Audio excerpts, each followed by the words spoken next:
Most of us navigate the world running on a default setting of trust. If we see a man standing on his lawn, covering his face in grief, we believe he's a mourning father. If we open the door to a young student in a school uniform, we assume innocence. But our human trust is a vulnerability. The most unsettling crimes happen exactly because that default setting is hijacked by predators who know how to hide in plain sight. We're going to examine 5 cases where a meticulously crafted reality was presented to the world, only to be dismantled by a single overlooked detail. Looking past the surface, we see exactly where a coherent narrative fractures, revealing the chaos hidden underneath. The real monsters rarely lurk in the shadows. They are the people sitting right across from you, constructing an alternate reality to conceal their betrayals. Take the gated community of Anaqua Springs in San Antonio, Texas. $1 million homes, round-the-clock security, and surveillance cameras at every exit. People pay a premium to live here because the physical barriers create a profound sense of isolation and safety.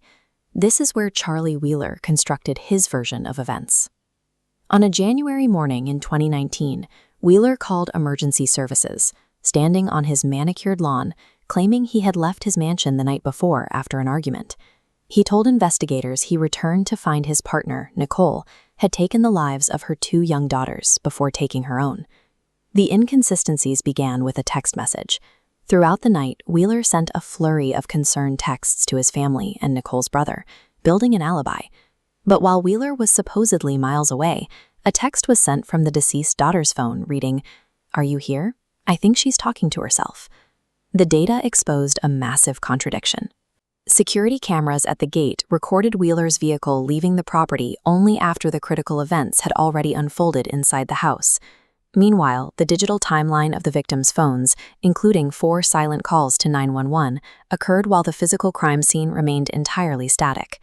A smartphone touchscreen records the transmission of a message, but it does not preserve the fingerprints of the person typing it. Someone sent that text to build a narrative of a mental breakdown, bypassing a need for physical proof of their identity. A similar domestic narrative was built in Utah by Jennifer Gledhill. On the surface, she was a devoted mother and supportive military wife. When her husband, a Green Beret named Matthew Johnson, disappeared in September 2024, Jennifer told police he simply needed space and asked not to be contacted. Her account fell apart after her secret lover came forward with a recording.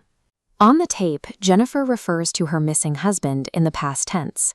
She complained about the difficulty of cleaning the house and casually admitted to shooting him while he slept, stating, "He wasn't a person anymore."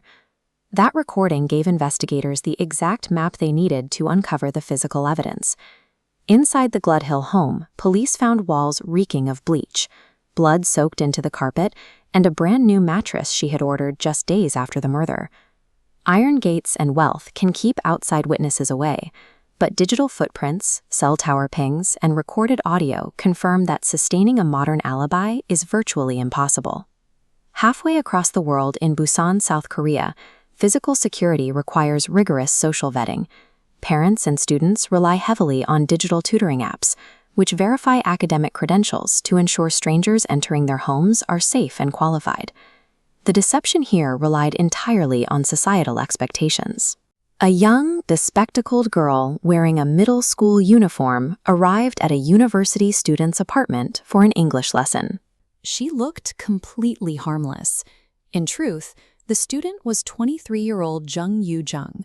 She was a true crime fanatic who bought a uniform from a thrift store specifically to act out a psychopathic fantasy. Within minutes of entering the apartment, she attacked the tutor. The city's extensive surveillance network recorded her movements immediately after the crime. Jung was captured walking through the streets, practically skipping, as she dragged a heavy rolling suitcase containing the victim's remains. Her detachment was absolute. She hailed a taxi at 3 a.m. to transport the suitcase to a riverside park. When the suspicious driver called the police and she was apprehended, Jung claimed the remains belonged to a baby she had just delivered and didn't want to keep. This infiltration shows how easily physical security can be bypassed when a predator wears the disguise of societal innocence. Before digital tracking made our movements permanent, stealing an identity required profound, long-term psychological manipulation. In the 1980s and 90s, you couldn't spoof an IP address. You had to rewrite a victim's actual history. Consider the Barclay family in Texas. In 1994, their 13-year-old son Nicholas vanished. 3 years later, they received news that Nicholas had been found in Spain. The family flew over, embraced a dark-haired, brown-eyed boy speaking with a heavy accent, and brought him home to America. The forensic reality didn't match the story. A private investigator noticed that the structure of the boy's ears was completely different from Nicholas's childhood photos. The boy was actually a 23-year-old French con artist named Frederic Bourdin. Bourdin's exposure revealed a darker twist. The imposter realized that the Barclay family had actively fed him information to help him pass police tests. He concluded they so easily accepted a fake son because they were trying to cover up the murder of the real one. The most devastating example of identity manipulation belongs to Franklin Floyd. In 1990, Floyd presented himself to the world as a grieving husband fighting for custody of his young son after his wife, Sharon, died in a mysterious hit-and-run in Oklahoma. Greed ultimately exposed him. When Floyd attempted to collect an $80,000 life insurance policy, the required paperwork forced him to use his legal name. That single document unraveled his aliases, exposing him as a violent federal fugitive who had been on the run for decades. That exposure led investigators to the ultimate horror of the case. Sharon was not his wife. Her real name was Suzanne Marie Sevarkis. She was Floyd's stepdaughter, whom he had kidnapped as a young child, raised under a completely fabricated identity, and eventually forced into marriage. These cases show the destructive power of a predator who erases a victim's actual history, turning their identity into a fabrication. For the families left behind, the psychological aftermath is permanent. They are forced to grieve both the loss of a life and the horrifying scale of the deception that occurred right under their noses. Our instinct is to believe the narratives built by the people closest to us. We want to trust the grieving partner, the innocent student, the returning son. That exact vulnerability is what these perpetrators rely on. Physical barriers, extreme wealth, and digital surveillance offer comfort, but they are useless when the threat is already living inside the house, dictating the narrative to the outside world. True safety requires looking past the facade.